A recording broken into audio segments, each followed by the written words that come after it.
Two in the house. Alright, let's see what we have here.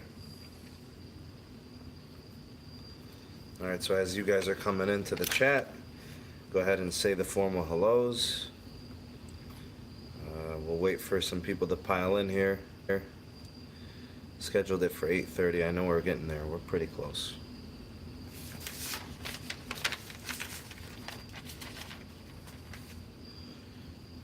Let's see. Hold on.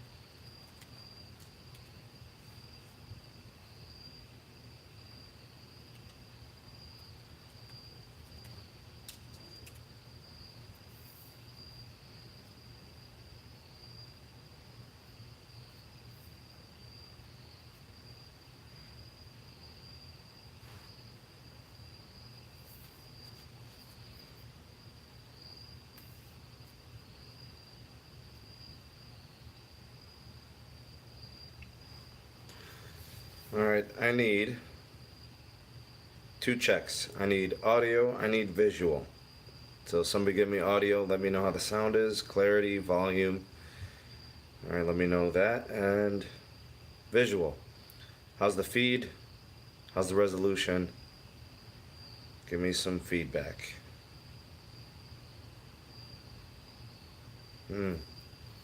Gotta catch up in the live chat. Joel's got quite a bit going on there. Good stuff. Digging the energy. Give me 1 second here.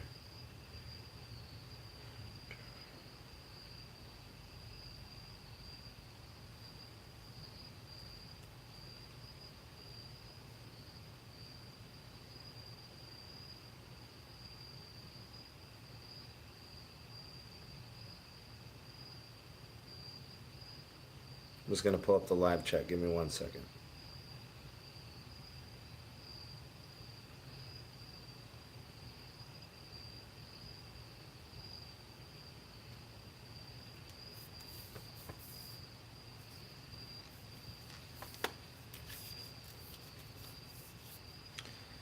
All right, we are all set to go. Today is Friday, August 31st, 2018.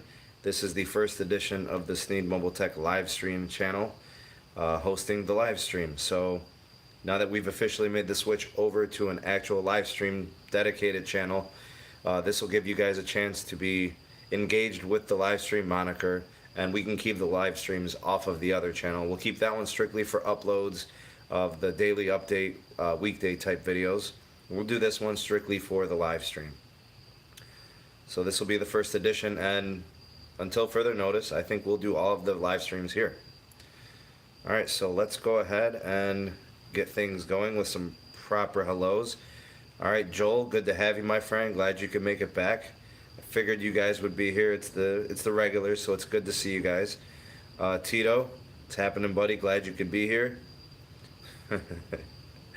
I don't know if I could cut it being the prez, man. I don't know. That's a lot of pressure. Plus, you got to be a D-bag sometimes, and I don't know if it's in me. D-Gaff, what's up, buddy? Glad you could be here. Let's see here. All right, Joel wants to get things going. He wants to talk iPhone leaks. I think we'll definitely get to that. It's getting pretty close. The new iPhones for the 2018 release date, I think, is it less than 2 weeks away? I feel like it's about a week and a half away, so we'll get to that for sure. Few models that we're going to see this year, and they're all kind of different, so we'll definitely talk about them. Let's see here. Tito, good. Good visual, good audio, fantastic. All right, we're ready to get going. We've got a handful of people already here in the live chat, so we'll just go ahead and proceed. Let's first start with iPhone leaks. All right, so I've been following the leaks and the rumors and the renders for a long time. I'd say probably at least 3 months, maybe 4 months. And honestly, from what they're showing, even the leaks that started coming out 3 months ago, it's pretty much the same. So nothing has been changing. I'm pretty positive it's going to be 3 phones. So one of the phones is going to basically be an iPhone 10. Um, I guess it's just going to be an iPhone 10 2018 version. So the iPhone 10 itself was actually just an anniversary version. Um, so that's done. We're not going to see iPhone X, iPhone 10. That's done.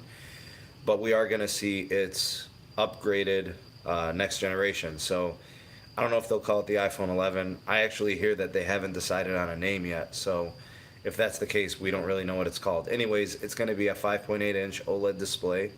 It's going to have the same design language as the iPhone 10. It's going to basically be just taking over for the 10th generation anniversary edition. So it's going to be essentially just the 2018 version of a 2017 phone. Therefore, it's going to be a good phone. It's going to have wireless charging. It's going to have the face unlock, facial recognition system.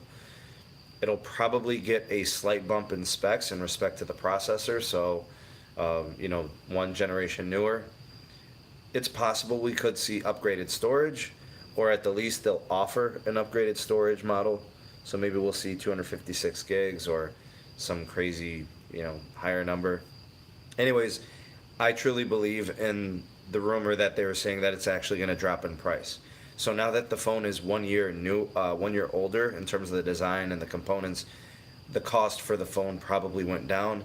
And since the cost can go down, they could drop the price and still make the same profits. And by selling more phones, it would obviously be a positive trade-off. So sell more phones, you're going to make more money. So I think they're happy to do that. So I'm expecting the iPhone 11, whatever the new version of the iPhone 10, to cost about $900. So that'll be good for Apple. I think it'll help the phone get to more people. $1,000 is just a tough pill to swallow. I don't think a lot of people are willing to pay that, and more people would have probably bought the iPhone 10. So I think that's going to be the case there with the 5.8-inch OLED panel model, and that'll be I think it'll be a good seller. I think people are going to like it. They've already seen the iPhone 10, so this will be, something like that. The other model that we're pretty sure it's going to happen is going to be a budget iPhone. It's really not a budget phone, but it's going to be cheaper than the 5.8-inch OLED panel phone. It's going to be a 6.1-inch LCD panel, and it's going to share the same design language as well. It's going to look like the iPhone 10. It's just going to be with a little bit more of a bezel along the sides and the top and bottom. Now, the reason for that is because OLED panels gives them a little bit of flexibility in design to where they can actually push the display to the edges of the screen. So with the LCD panel, it's a little bit different, right? So they actually have to wrap, I believe, some of the LCD underneath, and it kind of does this little curly thing under. I don't know, I was looking at the schematics of it. It's kind of interesting, but that's kind of what they have to do. So because of that, they need more bezel. So it's going to be the same design, just a slightly more noticeable bezel on the sides, top and bottom. Not really a big deal. It's going to be a 6.1-inch display, so it'll be nice and big. Will be an LCD, so it won't be as vibrant or bold with the blacks, as they say, those colors, as the OLED. So they're going to probably sell that phone for about $700, maybe $749. They'll call that their budget phone. They're going to offer it in different colors. It'll probably still have the wireless charging, all the same features as the OLED version. So I don't know. It's obviously going to use an LCD panel, so it'll be a little bit cheaper to produce. So, I don't know what other features it's going to have or be absent to make it more budget, but that's what we're expecting there. So it's going to be a little bit more affordable. And then the third model is going to be a 6.5-inch OLED, just basically a plus-size version of the iPhone 10. That's pretty much it. Now that phone, I would say, because it's going to be larger and we know what Apple does with pricing, that one's probably going to come in around $1,100. Who knows, maybe even $1,199, right? $1,200. Storage, I'm sure they'll start at 64 at least. I think probably more fitting would be 128 gigs at this point. But Apple is known to do their Apple-like things, so maybe they'll start things at 64 gigs and then make you pay as you go up. So we'll have to see what Apple does with the cost of the phones. We'll have to see if we do actually get the 3 different models. I think 3 models from Apple is probably a good way to go. Give people options, give them one that's a little bit more affordable in that, $700 range. I think that'll sell really well to people. And I think the iPhone 10 upgrade, which will be maybe the iPhone 11, I think that one's going to sell well too, because people have seen the iPhone 10, and if they like it but didn't want to pull the trigger on it, now they might pull the trigger for the new version of it. And of course the plus size is going to sell well, because that's what people do. They want like the premium, largest, biggest, best version of the iPhone. That's going to be that one. So it's nice to see that Apple's finally going away from big chunky bezels. They're going with a more futuristic design. They've probably at this point mastered the whole facial recognition unlock system. I hear they're doing away with the Force Touch. So like getting rid of that feature. I think it's going to be completely absent from the OS. And gesture navigation's pretty much it's 100% built into the operating system. So that's kind of what we're expecting from the iPhones. And in terms of pricing, that's kind of what we expect. We could see some deviation from that, but we don't know. So yeah, that's what we're getting from the iPhones, and we're going to see that really, really soon. So let's see what's going on here in the chat. I've been away for a minute on my little rant about the iPhones. Now, personally, actually, before I get into the chat, I just want to give you guys my opinion on these models. I'm not really an iPhone person. I'm not invested in the ecosystem. I don't own an iPhone. I mean, I've owned iPhones in the past, and I've been repairing iPhones for years. The new design I like. I don't like glass rear panels. When those phones drop, they break. So that's like strike one for me. Strike two is they don't have fast charging, and iPhones have been known to have poor battery life, especially as they age. So the fact that they don't have rapid charging is aggravating. So those are kind of like my two biggest things. And actually the third thing is just cost. They're so expensive. So it's those three things that I think deter me from purchasing those devices. Now, if I was to get a good deal on a used one, I would consider an iPhone. But at $900 for their or even just $750, $800 for an entry-level iPhone, I think is very expensive. And it's, but some people are invested in the ecosystem and they like their iPhones, so they may really, really like these phones, maybe more so than I do. But until they change their designs with the all rear glass back, it's hard to have that phone without a case. It's just not durable. Those things crack. The replacements are expensive. They basically put you in a position where you have to have Apple Care, and Apple Care on those devices are going to be at least $200, if not more, and then you're still paying a deductible on the phone if you get a replacement. So there are some pretty serious, expensive, things to consider when it comes to the design of the iPhones. But I'm sure a lot of people are going to be excited. The phones will sell like hotcakes. People love their iPhones. So Joel, you kind of brought it up with the iPhones. I think they're going to sell great. I think people are going to love them. The design looks good. I worry about the glass designs, but yeah, that's kind of where I'm at with it. And of course, they're expensive. All right, so let's get back to it here. Alrighty. M. Keller says, hey, did you see the new Sprint plan? Which particular plan do you speak of? Were you talking about the Kickstarter promotion? I believe that actually ended yesterday. That was the last day to get the offer. So actually, I'd like to know from anybody here in the chat, did anybody jump on that offer? I know it was out for about 5 or 6 days. They did say that they were going to cut it short and they weren't going to have it for a very long time. It was very limited. So I'd like to know if anybody took advantage of it. Tito says, do you think Verizon will remove the deprioritization cap and throttling? No, they're not going to remove the deprioritization cap. They're going to have to keep that in place. Verizon has, over 145 million customers that they serve. That's a lot of people on their network. And depending on where you are, like particular cities and locations, they can become very, very congested as a network. I felt it before when, say within about a half a mile of where I live, before the Verizon Unlimited, I don't remember any type of slowing down. The network was fast, very responsive. And then as soon as the Unlimited plan kind of happened, within a couple of months, it really started to slow down.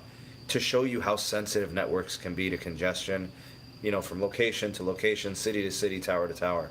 So at this point, they just simply cannot, have a well-functioning network that doesn't struggle with capacity issues, given those types of, lifts of restrictions. They're always going to have some level of deprioritization. There's just too many people with smartphones using too much bandwidth. So they're going to have it. And I think we're going to see deprioritization caps and throttling probably for another few years until 5G mobile becomes really, really strong. So I'm guessing probably not until like 2024, 2025. I think deprioritization and throttling becomes a thing of the past at that point, especially in like big cities. It's going to be, it'll be dealt with spectrum. It'll be dealt with 5G. It'll alleviate a lot of those problems. Thanks, M. Keller. I appreciate that, man. Thank you for the compliment. I'm glad you enjoy it. And I mean, I have a lot of fun hosting and having you guys watch. It's a lot of fun for me too. Let's see here. Oh man, M. Kelleher, not a fan of the iPhones. He said eye trash. To be honest with you, man, like if you take out cost, price, and you just look at the product, it's a good product. Apple makes a pretty solid device. The operating system is pretty good. It's pretty reliable. It's closed source, so it's secure. The integration with the ecosystem is very strong. The app support is second to none. For the user, the iPhone makes a lot of sense. If you just want a good piece of hardware with excellent user experience, they really do a good job of that. And they support their customers every step of the way from the moment you purchase the phone to repairs to support. They always do that for their customers. So, I mean, it's really hard to argue with that.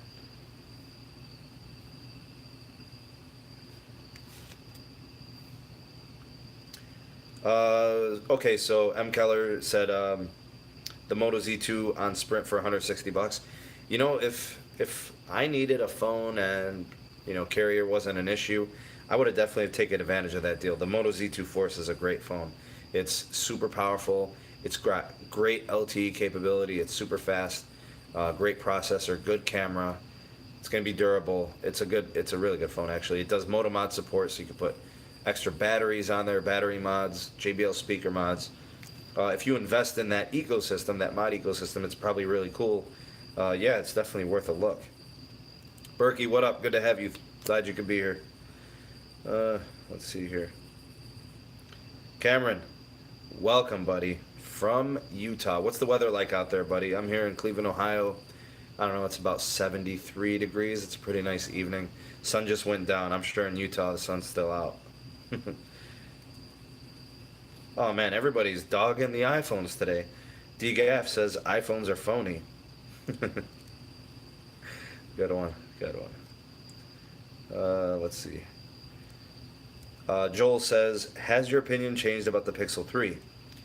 So, I just saw the leaks and the pictures of the Pixel 3, the smaller one. My opinion has not changed on the Pixel 3 XL.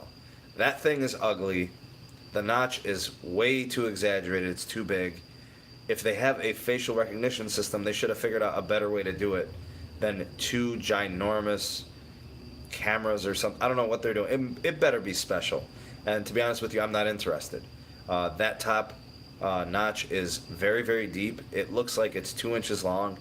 The bezel at the bottom on the chin is also very large. I mean, if you're going to go edge to edge bezel-less, you can't have a bottom chin. Then just try to get everything into that top bezel. It doesn't make sense from a design standpoint. So I'm really disappointed about the Pixel 3 XL.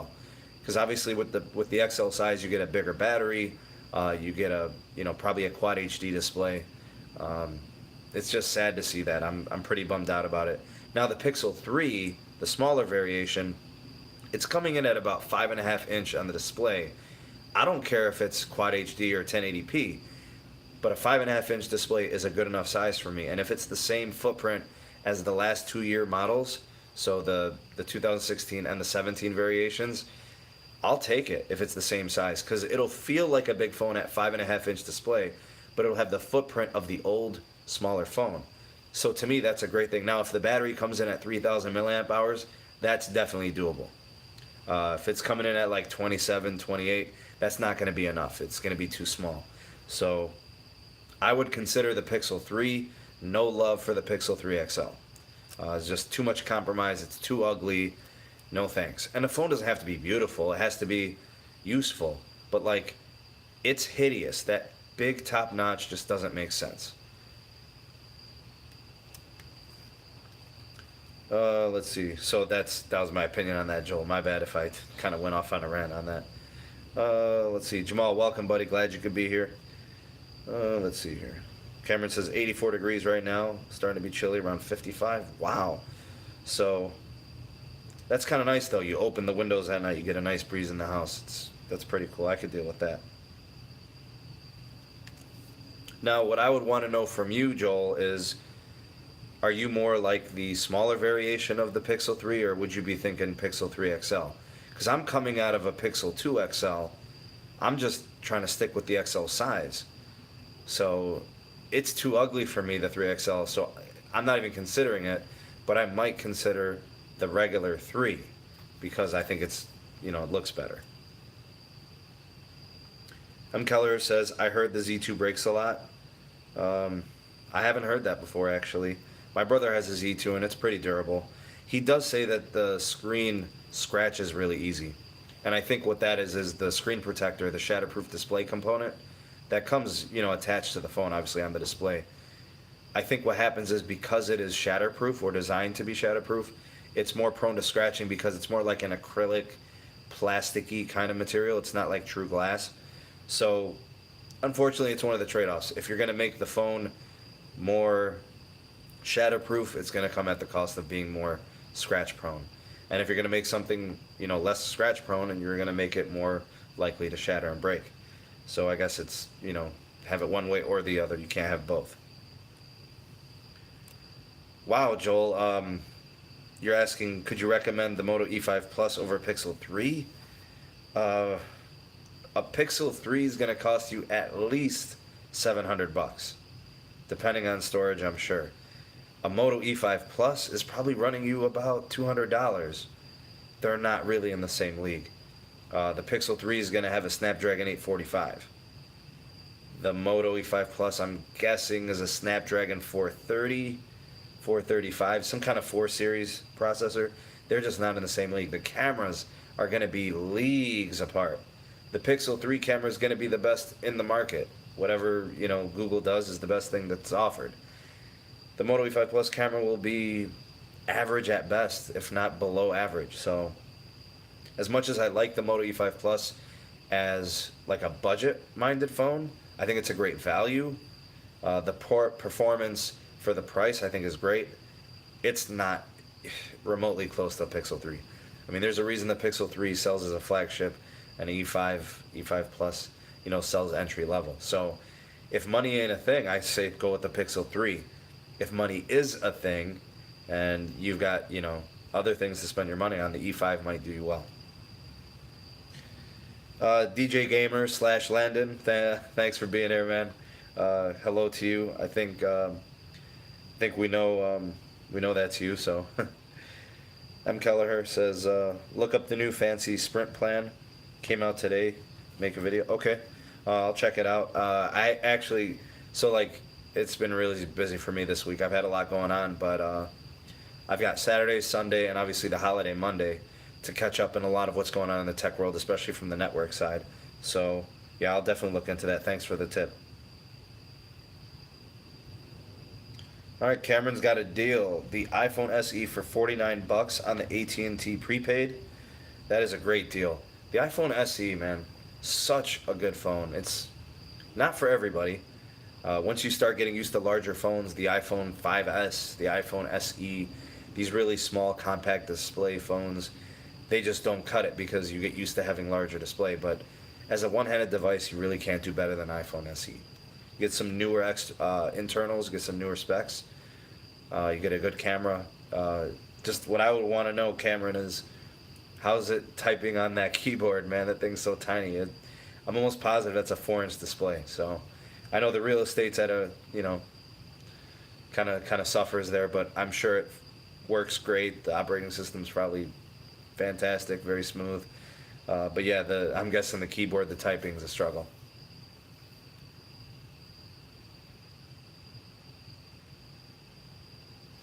So Joel, I wouldn't call the Pixel 3 a small phone.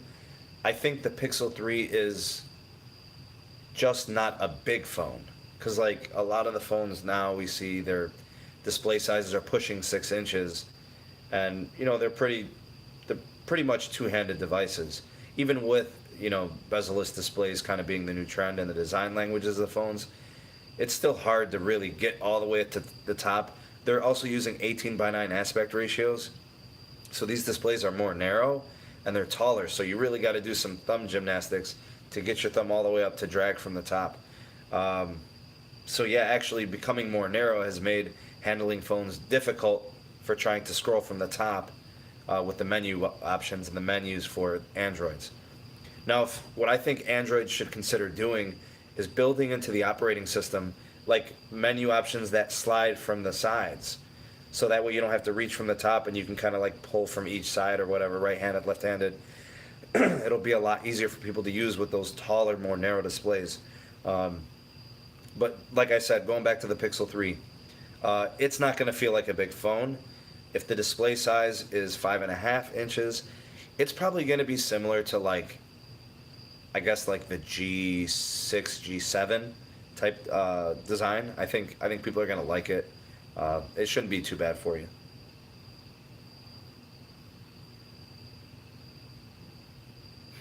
M. Keller says, the more sprint videos you make, the more I like you. I Sprint's one of the topics that gets a lot of run here on the channel because Sprint is obviously very busy right now. We've got the merger. Sprint's got promos. They're trying to compete. They know they have to compete even in the process of finalizing the merger, so they have to continue to do their thing. And they've been improving their network, and they've been offering promotions, and they're buzzworthy. And with all the news, I got to report it. So it's not something I'm actively trying to do. I'm not trying to, do a lot with Sprint. It just happens that way. Metro's got the iPhone 6s for $50. That's a really, really good deal. I thought Boost was making a good deal with the iPhone 6s. They were selling it for like $149 or $199. That's a really, really good deal, actually. Cameron says, I have the iPhone X, but the iPhone SE is small. The keyboard is small, but I just call it my new iPod. Yeah, I remember the iPod Touches. That would kind of be like an iPod. So I'm guessing you just kind of use it for music, light browsing. You're not going to sit there and watch a TV show on an iPhone SE when you have another device. So I get it. All right, Landon. So AT&T is going to open a store in your town. But you're using T-Mobile, I remember. So yeah, hopefully T-Mobile opens up there. Maybe you can get some customer support there. Maybe they bring that team of experts, customer service experts out there, support you guys.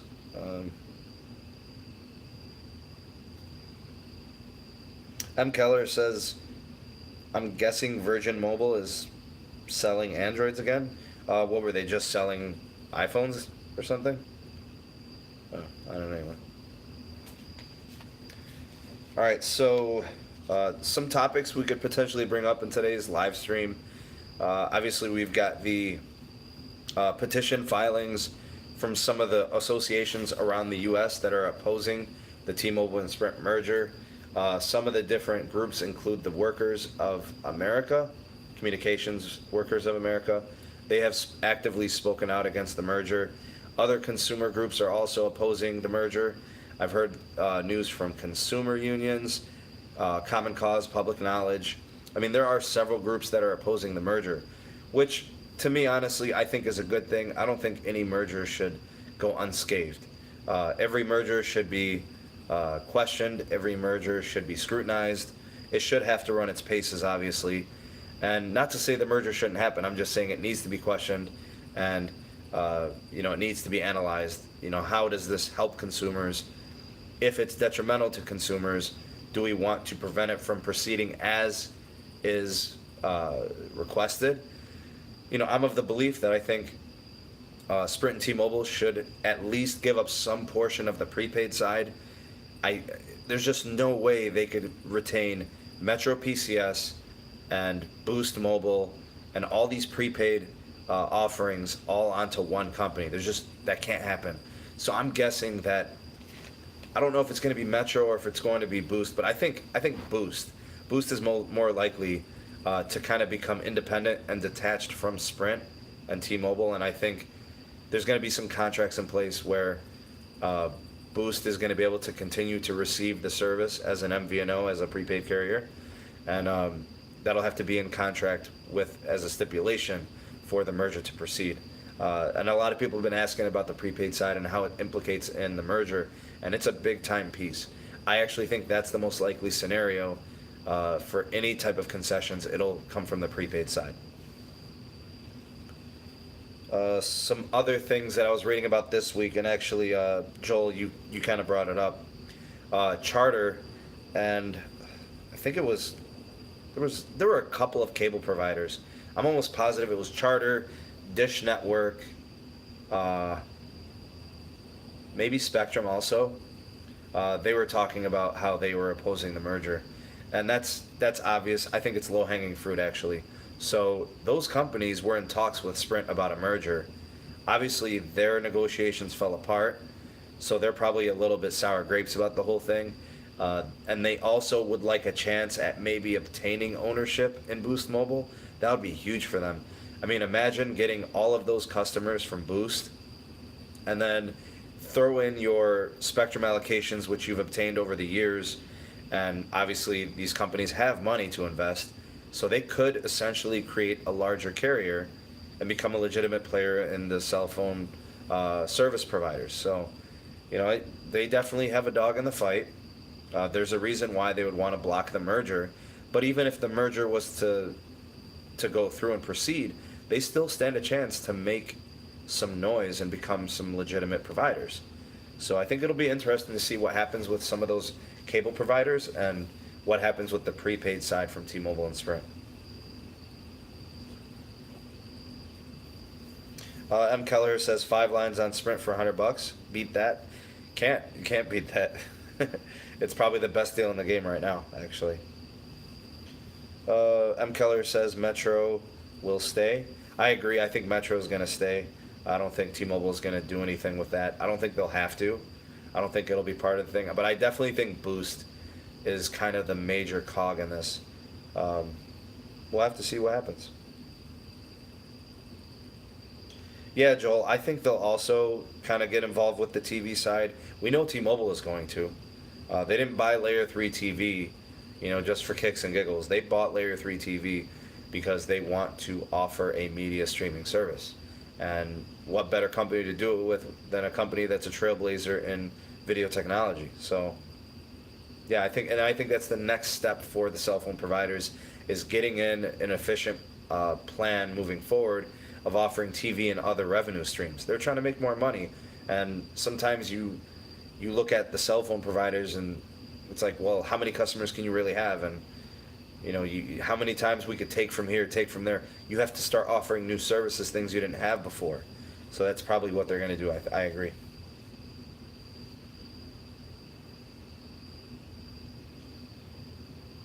Mark, good to have you, buddy. Glad you could be here. Welcome. M. Keller says, how many customers does Boost have and how many does Metro have? I'm not sure the exact number. Maybe somebody could Google that and let us know. But I do know that between all of T-Mobile's prepaid, including their MVNOs, as well as Sprint and their prepaid, and Boost and all of their MVNOs, they've got over 30 million subscribers. So that's nothing to sneeze at. I mean, 30 million prepaid subscribers and MVNO subscribers that would be involved in this merger. I know that it's a huge, huge chunk of the prepaid subscribers in the nation. So there's a reason why prepaid is such a serious issue in this merger. Yeah, Thomas. Altus, Dish Network, Charter, yeah, they're all against the merger. And I think the reason they're against the merger is they know that with this merger, T-Mobile becomes a legitimate player, and it makes them viable as a potential cable provider, TV provider. So they don't want to see that. It probably hurts their bottom line to know that they become legitimate.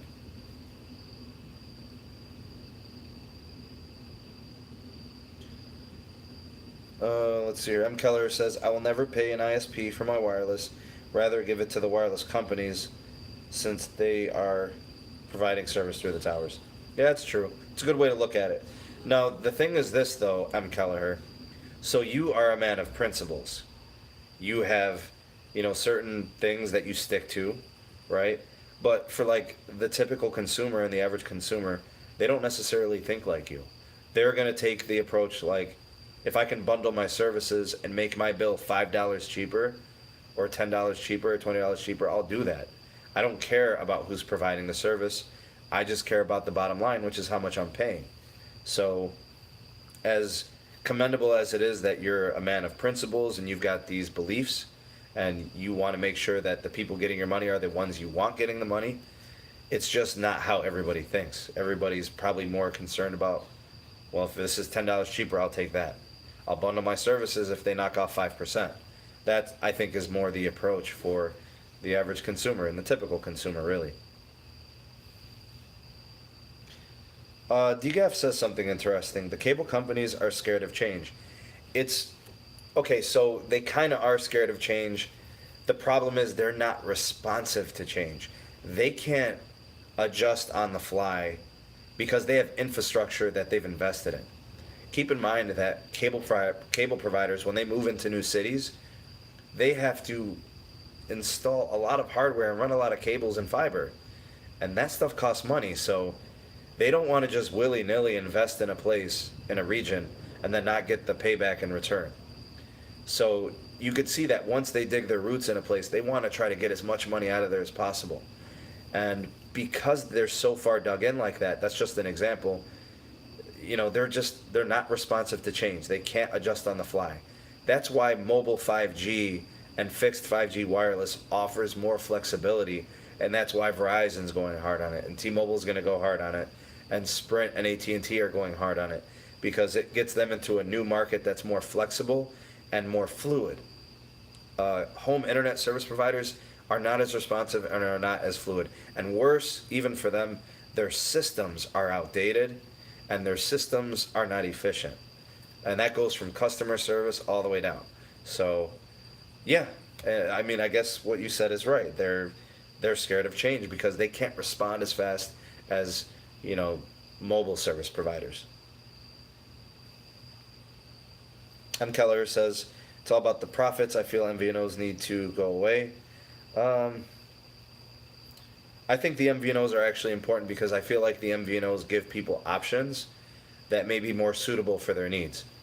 So the postpaid companies that provide service, they give people a more premium experience. They give people, brick and mortar stores. Like you can walk into a Verizon store.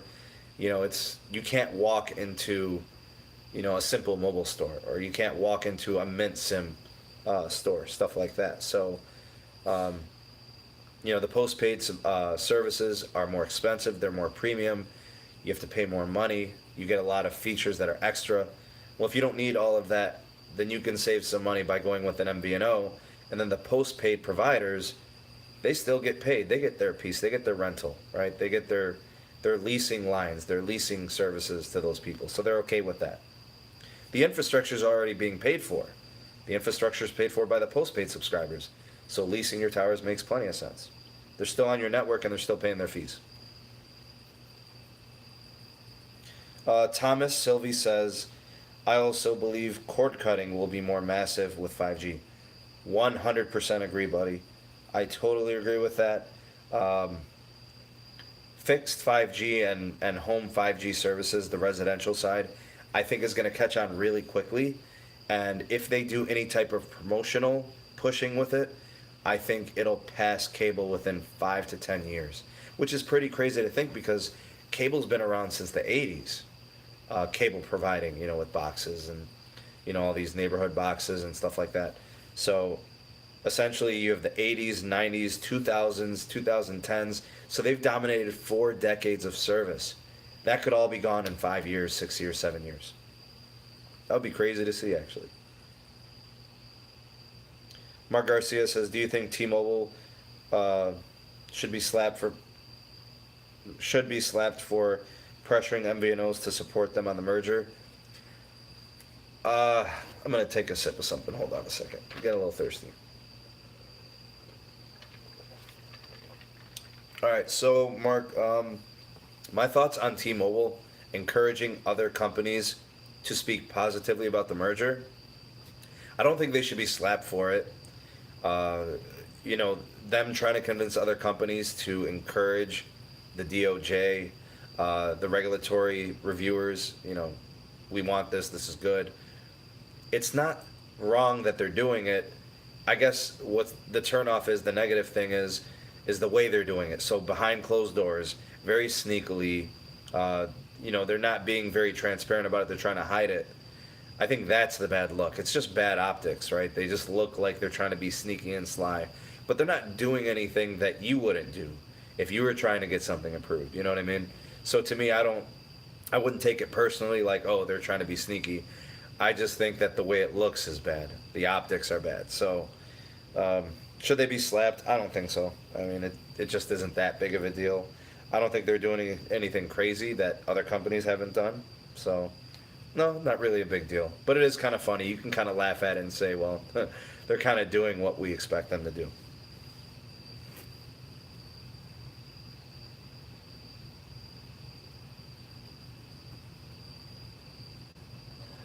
M. Keller says, I wonder if cord cutters will congest the internet. Uh, no, because, I mean, obviously, all providers are not connected. They're all, separate entities with their own methods of network technologies and hardware. So, no, I would never congest the internet.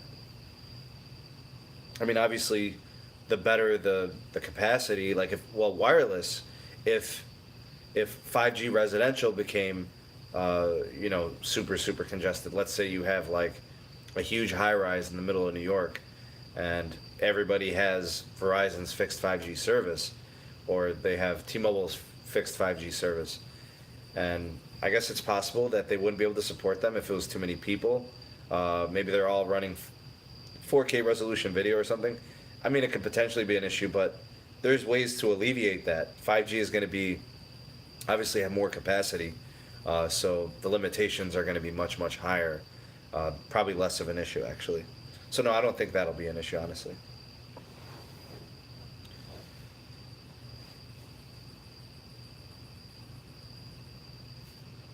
Now, one thing we talked about earlier this week, and I had a video on it, since we were talking about providers getting slaps on the hand. That Verizon story was a huge story. For those of you that haven't seen the video, go back to the Sneed Mobile Tech channel and check out the video I did on the Verizon throttling the fire department in Santa Clara, California. That was a huge story. I'm kind of curious to see exactly what the state's going to do about that. I hear that net neutrality is about to be restored in California. It's like one step away or something like that. I haven't really looked at the details, but they, as a state, California is going to be able to get net neutrality back, because if they can prove that this was a net neutrality issue, that can be restored there, which of course that could open up a can of worms, and that could do something for the rest of the U.S. So for those of you that are following that political story of net neutrality, that is kind of a big development there.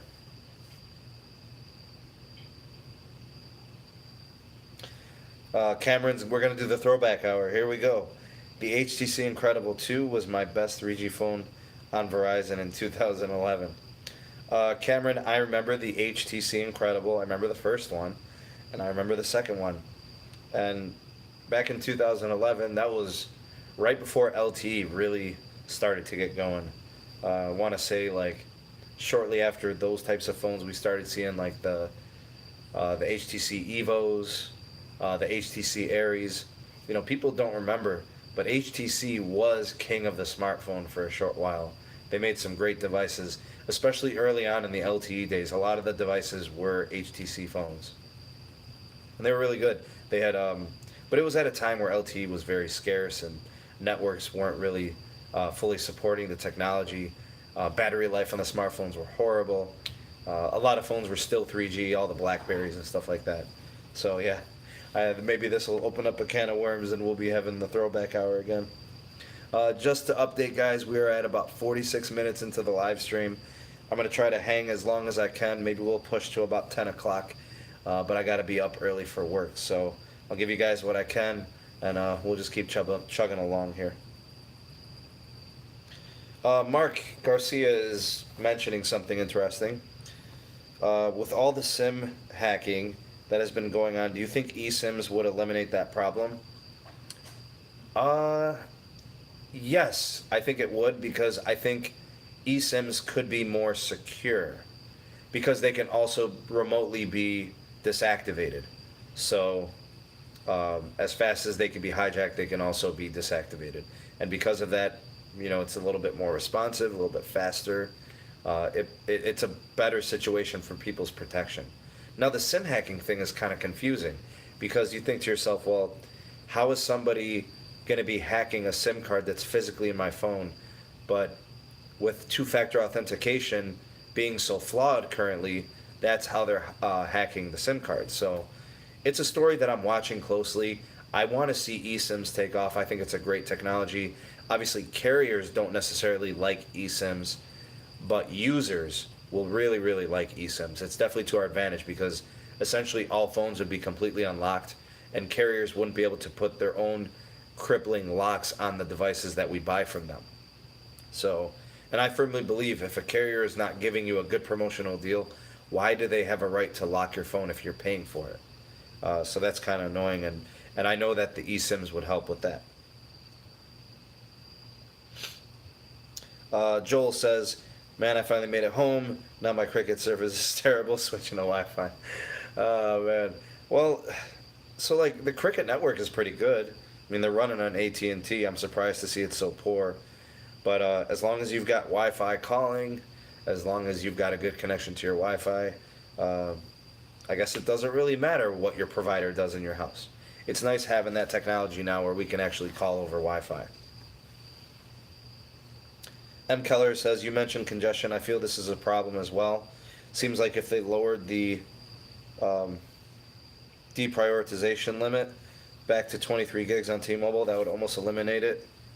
To be honest with you, M. Kelleher, T-Mobile doesn't really have too many issues with congestion. There may be some people that witness it sometimes, but I'd say better than half the people I ask that use more than 30, 40, 50 gigs, they tell me they hardly ever get slowed down due to deprioritization. So I think T-Mobile's network is doing just fine. There are a few markets that they need to add capacity to, but that doesn't take too much. Obviously, they need a spectrum investment, or they just need some newer technology to get to those particular locations. Maybe it means adding a tower, some small cells here and there, but they could definitely address the issue. Yeah, it's not really something that T-Mobile struggles with, just a few markets. You know what, Mark, to be honest with you, man, what's happened to HTC over the last 3 or 4 years has been one of the craziest falls from grace. Like, I remember when HTC made the M7, the HTC One M7. That phone was beautiful. The iPhone 6 copied it. Every phone around that time started to come out with the metal design. It was gorgeous, and it was a great functioning phone. And, I mean, it was awesome.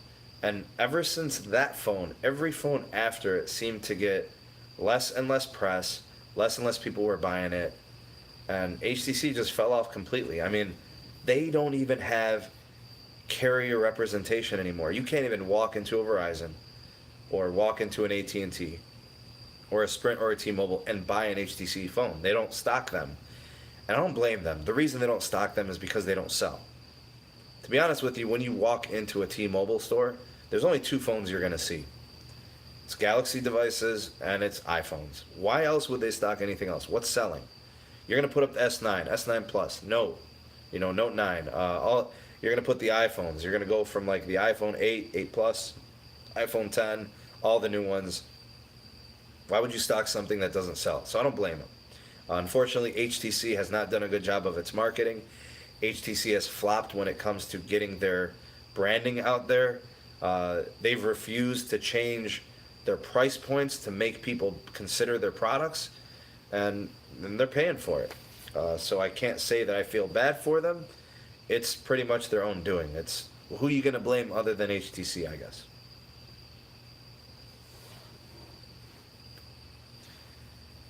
Actually, I wanted to mention, so for those of you that don't know, my home region where I have service, I'm in the Cleveland area, and very specifically, I'm off a section of I-480, and in this particular area, there's at times a lot of congestion because there's a lot of traffic. And I'm currently seeing improved speeds in my particular region. Now, it's not anything crazy, but what I've been seeing is typically I would see somewhere between 40 to 50 megabits per second on the download speeds. I'm starting to see that number creep into the 70s, and I have to do some more testing because I want to see if maybe it's just time of day, maybe it's, network conditions. But honestly, I feel like maybe they improved one of the closer cell phone towers antenna positioning. I think they're starting to realize that with a few simple upgrades of a macro site, they can really help capacity. And I think that's what they did, because I think my signal's a little bit better, and I think the speeds are a little bit better. I'll have to do some more testing, but check your area. If you're on Verizon, see if you're seeing similar upgrades to certain towers where they're maybe adding antennas or swapping antennas, or even if they're just repositioning them. I think Verizon's become very sensitive to their network, and they want to make sure they stay number one in performance. So they're kind of out there doing these things. I have seen them around installing small cells all over the city, and I think that's helping a lot with speeds and capacity as well. So let me know if you guys can confirm. Maybe you've been seeing it. Mark says, and this we were just talking about HTC. Mark says, I think the U12 Life could be their last hurrah. I've been saying that about their last three phones. The HTC 10 was a really nice phone. Didn't sell. The HTC U11, I think, was that first U series. I mean, nothing special, shiny, slab of glass, whatever. Maybe the U12 Life could be their last hurrah, but they refuse to give up. I mean, they're hemorrhaging money. They lose all types of money in the mobile division. The only thing keeping HTC afloat really is the Vive. It's their VR. So I don't know how long they're gonna let the mobile division leech off of it, but that's what I'm guessing. 50-50, it might be the last hurrah. I mean, at some point they just got to tap out and say, we don't know how to market our phones. We don't know how to make these things sell. Maybe we should just call it quits. You know what, Landon? We've talked about the capacity issues in Puerto Rico. I think the problem is a lot of times in a place like Puerto Rico is they could use some more macro sites. They could use some more dedicated towers with large scale spectrum and antenna allocations. Make sure that they've got all the upgraded hardware, and the people could take advantage of that. I think the issue there also is there's fear of just the investment going into it and it not paying off for a while. But I don't think they should fear. I think customers will continue to spend the money as long as the service is good.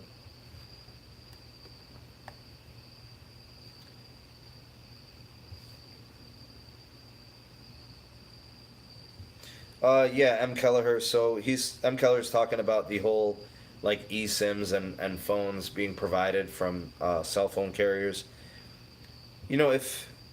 Here's my problem with what cell phone carriers do with carrier branded smartphones. So let's say you buy an iPhone from T-Mobile, right? And you're going to be on 24 installments. You're going to pay it over 2 years. And you pay it every month, right? And after 24 payments, it should be unlocked. But no, that's not what they do. You have to call and have them unlock it, and then request the unlock code, and then it's unlocked. Why do you have to do that? Why do you have to call to have your phone unlocked when you've already paid it off? From the moment you make the 24th payment or pay the phone entirely, it should unlock just like a key. That last payment should be like a key that unlocks the door. Seriously. Sprint does this as well. You have to call and request the unlock. AT&T does this. You have to call and request the unlock. It's incredible that that is the policy. Then throw in the fact that some carriers also restrict how many devices you can unlock in 1 year. That's ridiculous. If I buy 4 phones in 1 year, so I have 4 lines on a family account, I can only request 2 to be unlocked. That's ridiculous.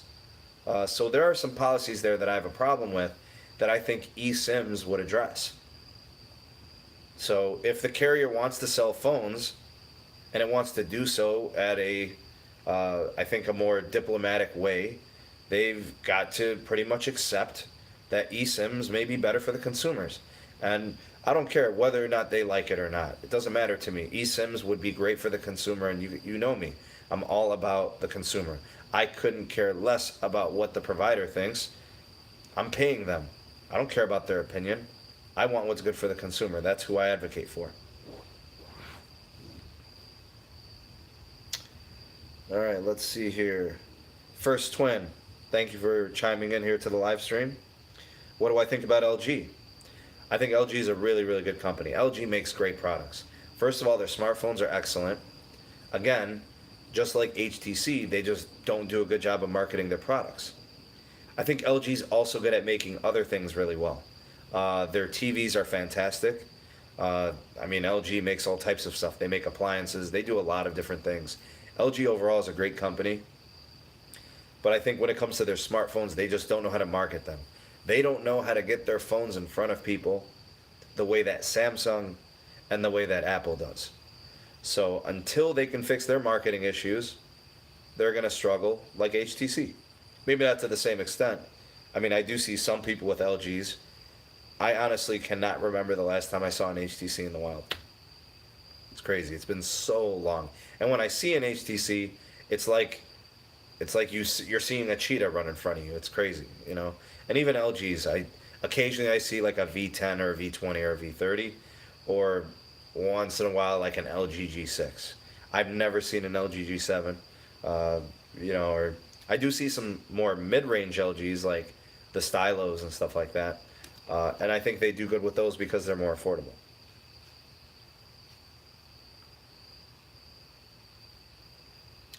Let's see here. What do we got here? Okay. Catching up in the chat. My bad, guys. Cameron says, I pulled 94 megs in Utah on AT&T in some areas. You know what, Cameron? I had AT&T for a long time. I had a prepaid SIM. I had postpaid. And honestly, I never saw those kind of speeds ever. Not even close. I think the highest I've seen from AT&T in my home area, and even in my travels, was like 50 or 60 megs on the download. Now, I remember their uploads being pretty good. I used to get consistently 15 to 20 megs on the upload. But at the time, I wasn't using uploads to really be enjoying it. I wanted more on the downloads because most of the time I was seeing between 11 and 17 on the download. And if the network slowed down from congestion, it would drop to like 3 to 4 megs, which means struggling to get HD. So that was kind of my experience.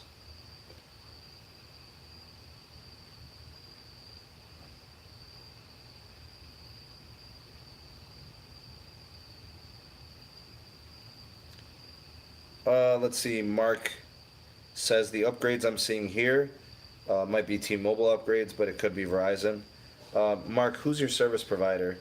And because obviously if you have either one of those, then you could confirm if you start to see some performance changes. If you see things improving, obviously. Improved capacity, less slowdowns, and faster speeds. M. Kelleher was saying in one of his comments that he was getting some excellent speeds from Sprint, and then he says, I'm probably the only one on Sprint here. I wonder if at some point people are going to start to base their carrier based on how few people have it in their area because of congestion issues. But hopefully the carriers can keep up. As smartphone demands continue to increase, carriers will provide the support to keep the networks fast and smooth. You know what, Landon? I'm telling you, man, the last time I saw an HTC, maybe like a year and a half ago when Verizon was still selling the HTC 10, maybe 2 years ago. Yeah, so maybe 2016 for me. It's been that long. Yeah, I'm Keller. Like I said, I would love to see the moment you make that last payment on a smartphone, automatically, like magic, unlock. And then you should be able to grab any SIM you want, put it in there, and it should run. No APN settings, nothing. Just work. And that's really why I would promote the eSIMs is being able to have that flexibility. It's your phone, you've paid it off, you should be able to do it. And vice versa, if you haven't paid it off yet, if you agreed to that it was locked from your carrier, it should stay locked until you pay it off. Right? I think that's fair. Oh, Pete's in the house. Pete, welcome, my friend. Glad you could make it. So Pete just bought a Galaxy S9. His Pixel stopped holding a charge. Give some random updates on the Band 71 coverage now. All right, cool. Looking forward to that. Pete, if I remember, you were in like somewhere in Colorado. I don't know, Colorado Springs or something like that. I'm not sure. I know you were somewhere out there. That's really disappointing about the Pixel. So you must have had the OG Pixel. So you've had it for 2 years, I'm guessing, or a year and a half, something like that. Did you contact Google about that hardware issue? Were you under warranty? Did you just, call it a day?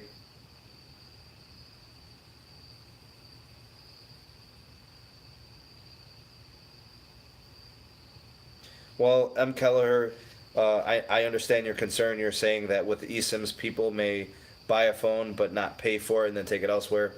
Do understand that there are blacklists.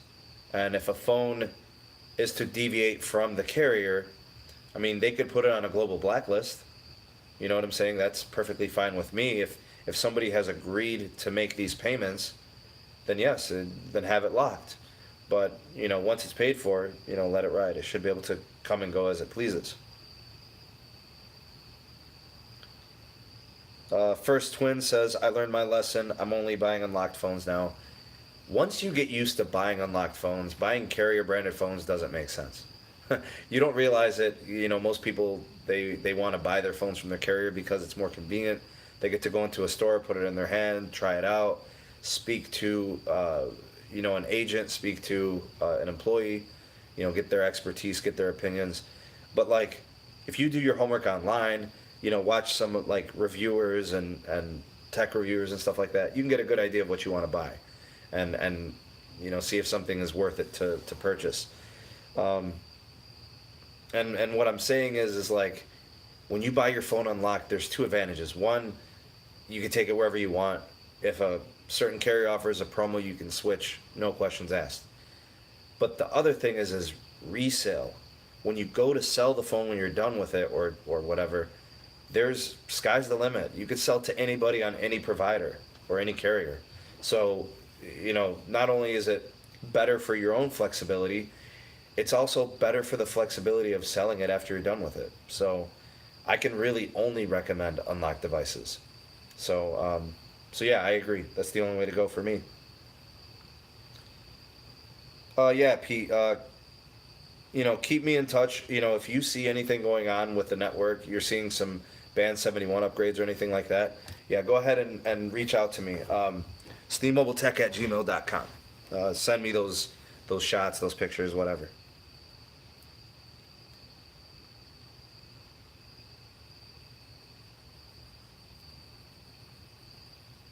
Ooh, Pete, that hurts, man. No warranty, $80 for a replacement. Um, so that must mean you had insurance. So $80 was your premium. It's not bad. I don't know. I'm not sure what you were paying for the insurance. Um, but yeah, $80 for a new one ain't bad. So what'd you do? Just sell it after you got the replacement?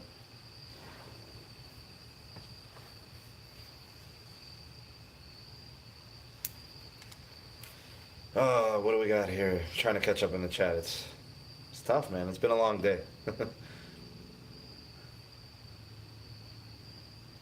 Landon says here in Puerto Rico, there's only like 2 or 3 sites with band 71, according to Cellmapper.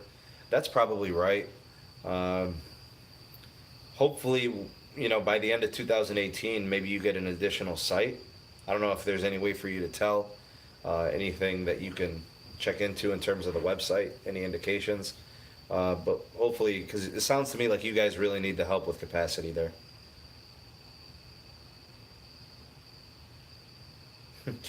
Pete says, unlock or bust. The S9 was unlocked. It's the only way to go, dude. I'm telling you, once you buy unlocked phones, you just don't see it any other way. I'm telling you, because if you want to leave the carrier and try something else out, you could do that. If you're a mover, if changing jobs, moving state to state, if you want to sell the phone, you don't know who wants to buy it. That just opens up so many more options when it's unlocked. And when it's like global unlocked, because it's got all the bands, all the LTE bands.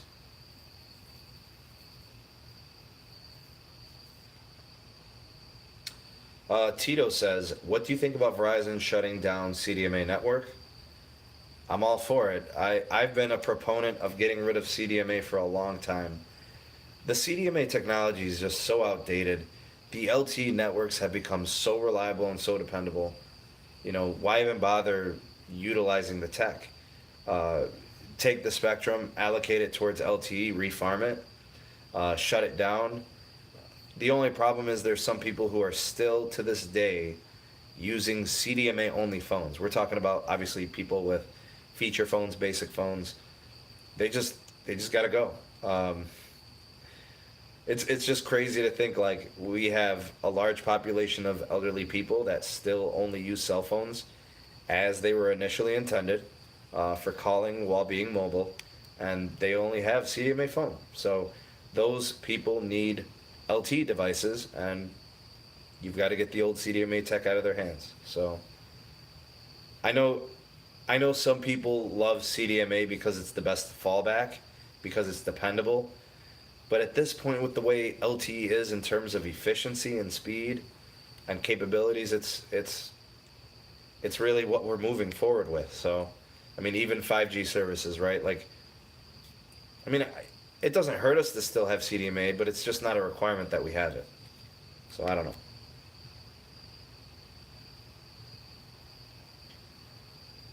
DJ Landon says, I had a bad experience with an unlocked phone. It was a blue phone. For some reason, it connected to T-Mobile 4G, but it was really slow compared to a T-Mobile branded phone. So the problem with that, Landon, is it probably didn't have all the LTE radios that it needed to run to its best efficiency with T-Mobile. So to give you an example, let's say that blue phone had band 2 and 4. Well, bands 2 and 4 are just two of the LTE bands that T-Mobile uses as their main bands. Well, if you get a newer phone with more LTE bands that are compatible with T-Mobile, say it's got band 2, it's got band 4, it's got band 66, band 71. What's T-Mobile's other band? Is it I think is it band 12? I forget. But yeah, the more LTE bands it has, the more likely it is to always be connected to a cell site, and the more likely it is to aggregate carriers. So maybe you can get 2 or 3 carriers aggregating simultaneously. Well, that's 2 and 3 LTE connections simultaneous. That means you could potentially receive extremely high data speeds, especially if you're trying to stream high resolution video or just be able to take advantage of multiple connections.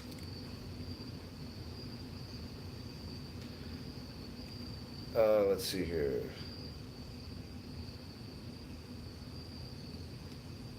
Yeah, that's true, Pete. If you pay for the phone outright, yeah, because they're going to be charging you tax on every installment. That's true. That's true. Let's see here.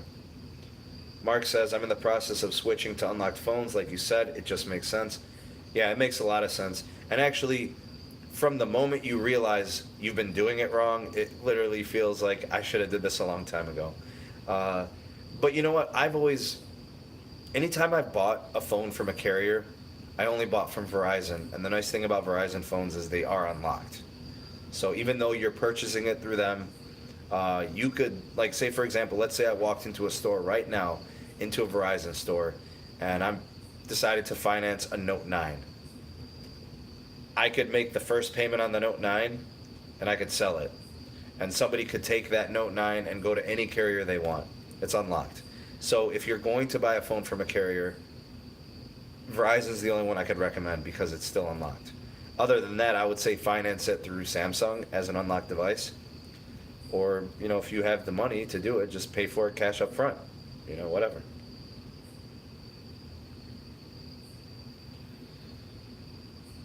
Let's see here. Pete says he writes off his phones as business expense.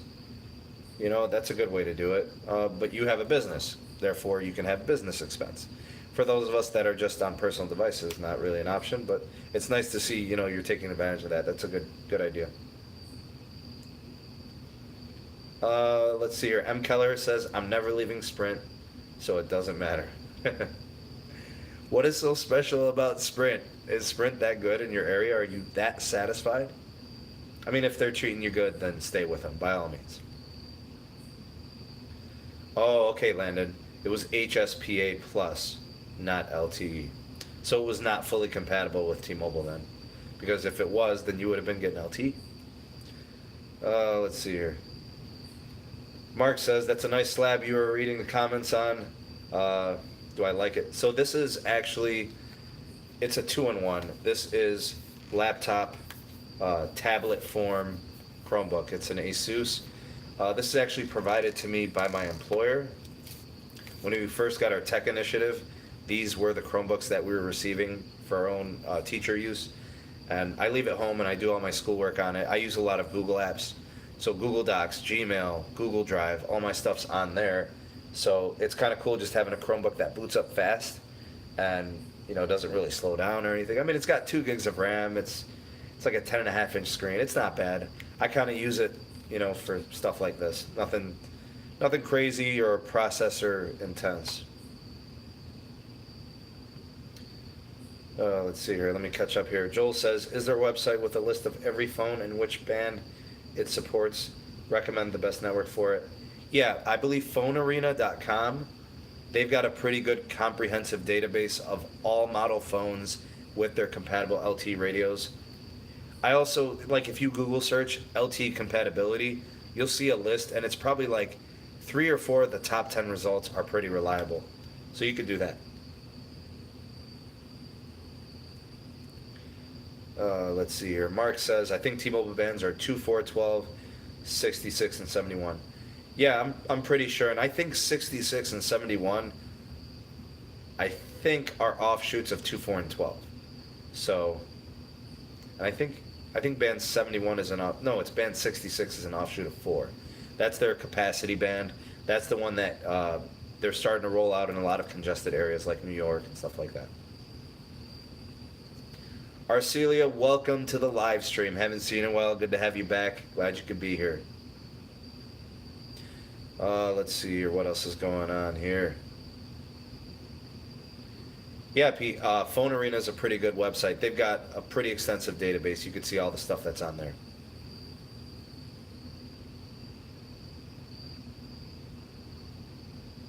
Oh. All right, Landon. So the phone itself was not LTE capable.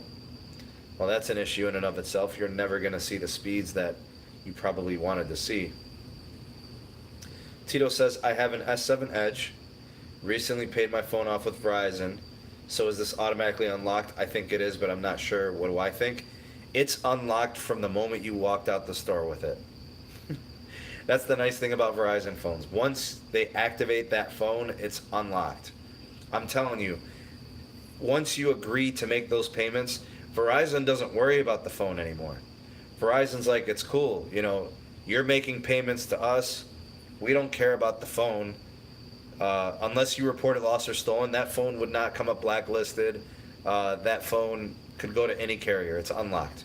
So you could have gotten rid of that phone from the moment you walked out of the store. Landon, school actually started 2 weeks ago. This is our second full week back at school. We had a full week last week, full week this week, so we're 10 days in. Now next week, we've got Monday off for Labor Day, so it'll be a 4-day week. And plus, I'm going to be on a field trip on Tuesday, so it'll feel like a day off. It'll be a lot of fun. So I'm excited for that. M. Keller says my friend has a 5C CDMA for calls. Trying to get him an upgrade. Some people are stubborn, man. It's really hard to get them to upgrade to the times. They're set in their ways and they're real simple and easy to please. They may not be, all into the whole upgrade thing. But I mean, we all know that with time, technology improves, and it's kind of nice being on the bleeding edge of tech. But if it's not your thing, if it's not your cup of tea, then they're not going to be so driven to get out of their old hardware.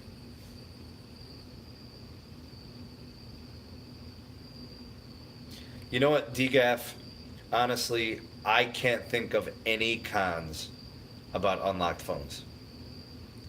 The only thing that I would say is a con would be as if you upgrade through carriers, they might be able to give you like a buy one get one promo. You'll never get a buy one get one promo on an unlocked phone. The carriers provide that as a subsidy. They're going to get that money back, from you paying your monthly bill. So while you are essentially getting buy one get ones on devices, you're paying for the service and they're locking you in. It's essentially a 2-year contract. So you won't be getting a buy one get one promo, but I think in the long run, no matter how you slice it, an unlocked phone just is much more attractive in the long term. You could sell it to anybody. They can use it on any carrier. You have all LTE radio compatibility. There's just so much to love about unlocked phones compared to carrier branded. Plus, what about the bloatware? Like an S7 Edge, for example, somebody was mentioning they had. You know how many apps are going to be preloaded on there that you can't even uninstall unless you root the phone? Like, that stuff doesn't exist on unlocked phones. So it's another perk of having unlocked over carrier branded.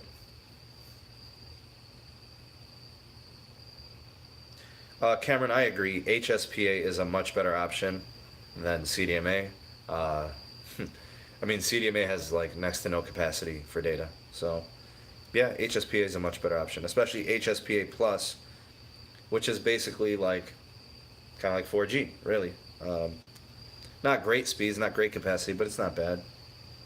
It's usable.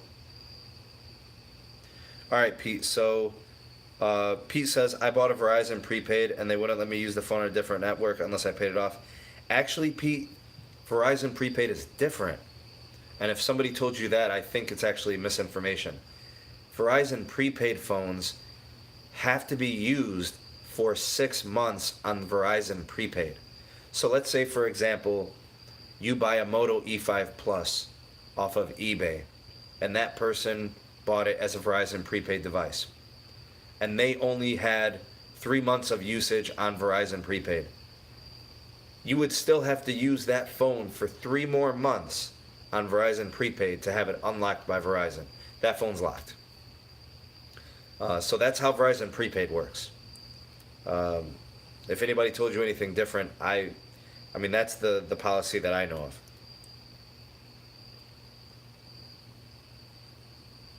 Yeah, Landon, like I was saying, I think the Band 4 and Band 66, I think they are one and the same, but I think what they do is they change the LTE connectivity between Band 66 and Band 4.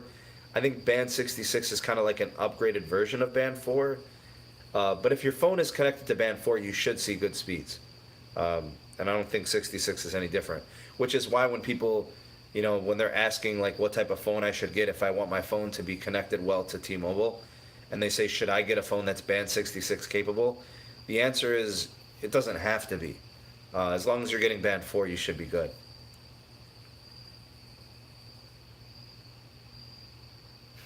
Pete says HSPA Plus is 3.75G. Yeah, pretty much. So it was like right in between 3G and 4G. So yeah, that's good math. I dig it. You know what, Tito? What's crazy about something like the S7 Edge is even if you disable the bloatware, you still can't uninstall it unless you root the damn thing. So the apps are still there. They're just disabled. They're still occupying space on your memory, and that's annoying. You can't truly uninstall them. You can only disable them, so they just kind of like look like shadows in the background. So yeah, it's kind of annoying. Shout out to Mango Juice for sponsoring today's live stream. Delicious.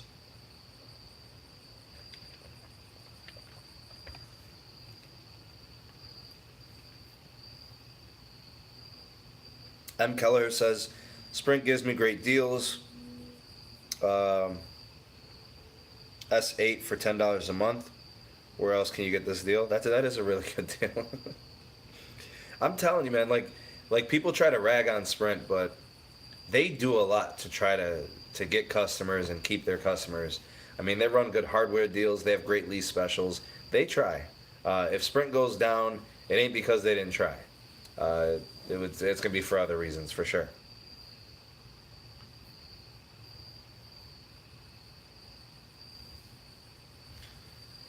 Yeah, Pete. If I was gonna recommend, like, if somebody's on T-Mobile and they're gonna join new, or even if they're a pre-existing T-Mobile customer, I think the only way to go is to make sure that you get Band 71 coverage, because what it does is it's gonna future-proof your phone. Getting a phone at this point without Band 71 doesn't really make sense, unless you really don't travel much. Then I guess it wouldn't really matter. Unless if you live in an area with Band 71 coverage, I mean, you gotta get it. So all those new Galaxies and stuff, they've got all that coverage there. All right, let's do a time update. We're about an hour and 22 minutes into the live stream.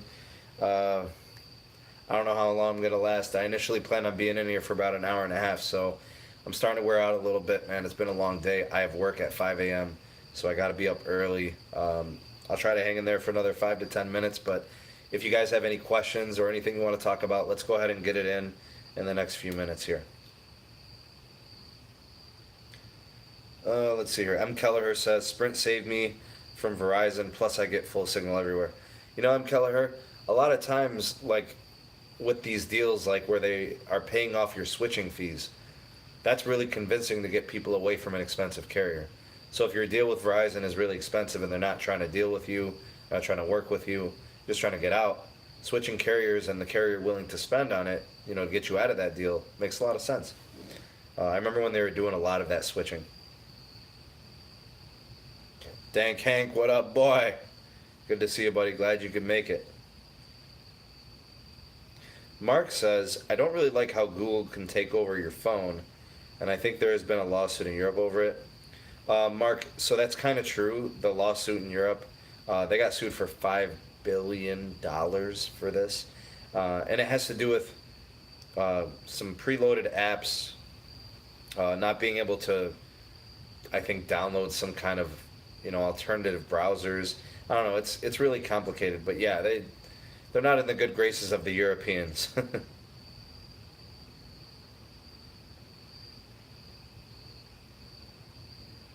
First Twin says, I think what Sprint lacks is customer service, and they should include the taxes in the plan.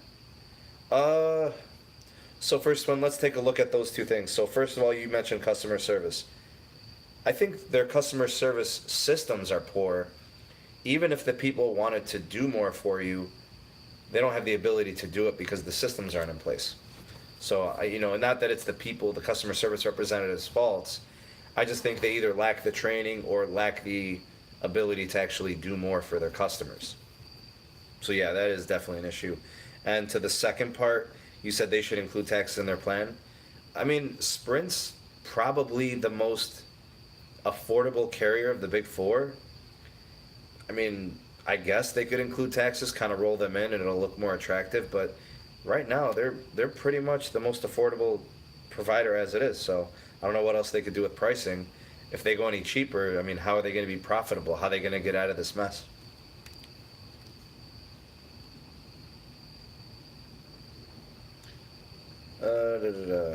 Let's see here. Dank Hank says, my family's Verizon plan is the double XL large, 24 gigabytes, $250 a month. Should I try to convince them to get out of it? Dank Hank, I will say this. I think your bill will actually be cheaper if you guys go unlimited. I know it sounds weird, but you guys have 4 lines, I think. What is it? I don't know how many lines you have, but if you're sharing 24 gigs and you're paying $250 a month, I have 7 lines and I pay $240 a month. So you don't have to get out of anything. You could just change to the unlimited. It's not going to cost you money to switch your plan. I just think it's more beneficial. You guys won't have any data caps. You don't have to count data. You don't have to look at how many gigs I've used, how many gigs my dad has used, how many gigs my sister used. Everybody's unlimited and worry free. I mean, you're still going to have like a soft data cap after 22 gigs. You're going to be, or 23 gigs. You're going to be deprioritized at time of congestion. But I mean, everybody could use 20 gigs and not have to stress about, are we going to go over?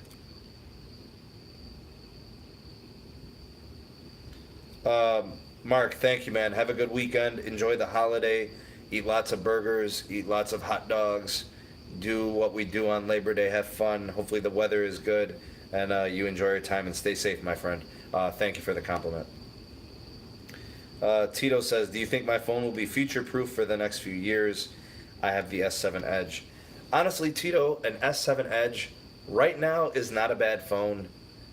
You're probably starting to feel it get a little laggy, especially if you haven't done a hard reset, wiping it, starting from scratch.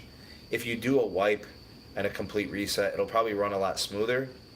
But again, in a month or two, you may start to kind of like feel it lag a little bit. It may be kind of at the end of its road, but as long as they're supporting it with security updates, you're good to go. You can continue to use an S7 Edge. I'm guessing it has the Snapdragon 820. What is it? The 820?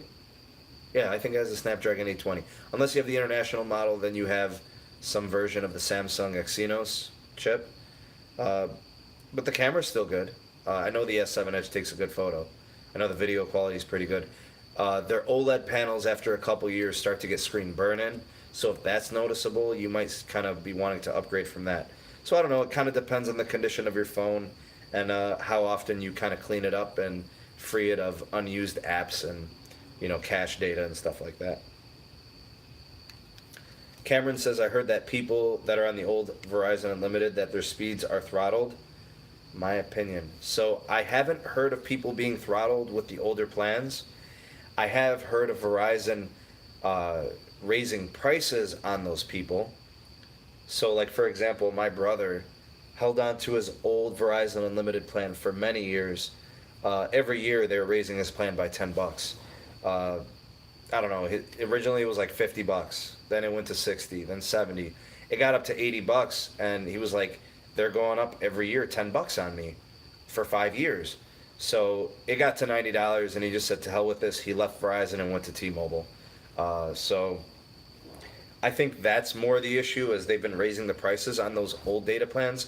I haven't heard that they've been throttling them directly, but I will say this. If Verizon's network is congested, it throttles everybody. Now, it puts you in a queue. Like, there's a set of people it throttles first. Then there's the next set of people that get throttled, then the third. So I'm guessing that the old unlimited data users that are on the old plan, they're probably the last ones to get throttled. But if the network's slow and congested in an area, there's nothing you could do about that. Whether you have a new plan or an old plan, it doesn't matter.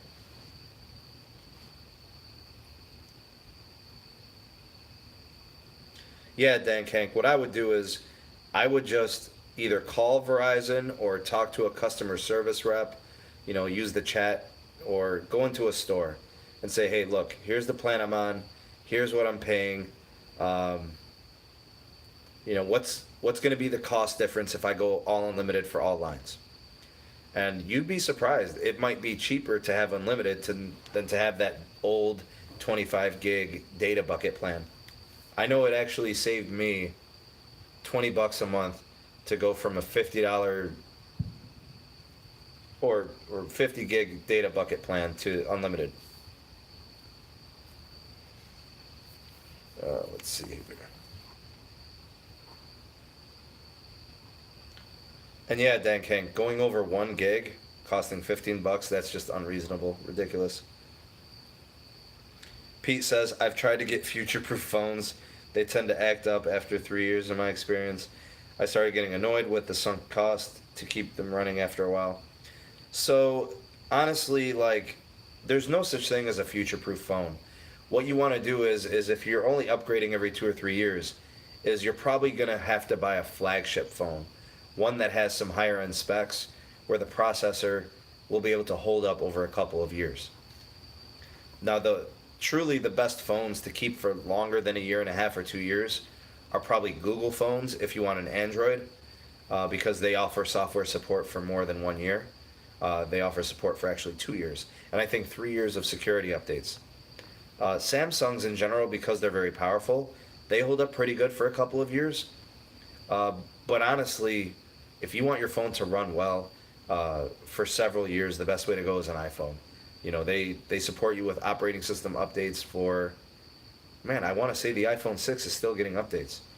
And the iPhone 6 was, what do we got, 4 generations back, 5 generations back. So, you know, that's probably the best way to go. Let's see here. First one says, that's what I thought. Don't like that they should keep the same price unless you want to change it. Yeah, yep. Am I caught up in this chat here?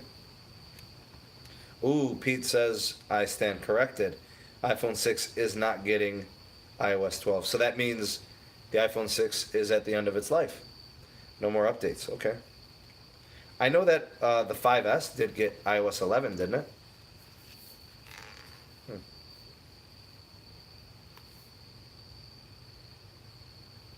Yeah, that's what I thought, Landon. I thought the 5S got iOS 11. So I was assuming that the iPhone 6 was going to get iOS 12. But I guess I was wrong.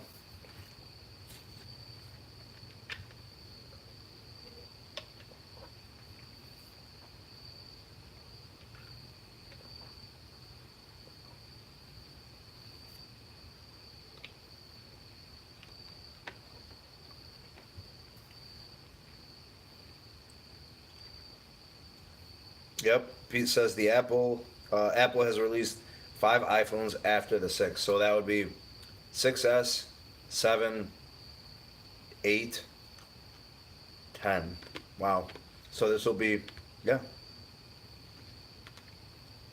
Me too, Landon. When somebody told me that they could still legitimately run an iPhone 5S in 2018, I'm like, there's no way. And then I saw the operating system. It said iOS 11. Crazy.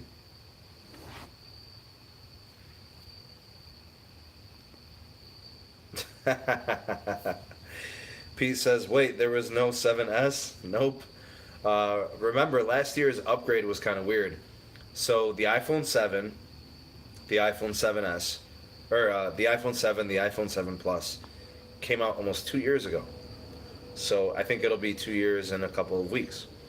Went from the iPhone 7 to the iPhone 8, and there was also an 8 Plus that came out with that. And then 2 months later, was it? In November, December, we saw the iPhone 10. So, yeah, no iPhone 7S. And I'm hoping that they don't go backwards and start making an iPhone 7S because they haven't used it yet. And that's kind of what's weird about the new iPhones. We don't really know what the name is going to be yet. It doesn't matter what the name is. I mean, they're just going to pick some weird letter, number combination, whatever it is.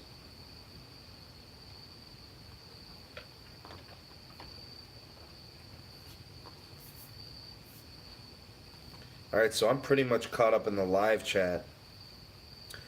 We've got just a couple of minutes here. We're at an hour and 34. I'm starting to get a little tired here. In terms of material up and coming on the channel, so we're going to keep the live streams going on here. The regular channel, Sneed Mobile Tech, will be getting the normal updates. I do want to also encourage you guys to check out the Patreon page. I've got some great content on there. Some of it I've made public, some of it is private and only available to supporters, patrons.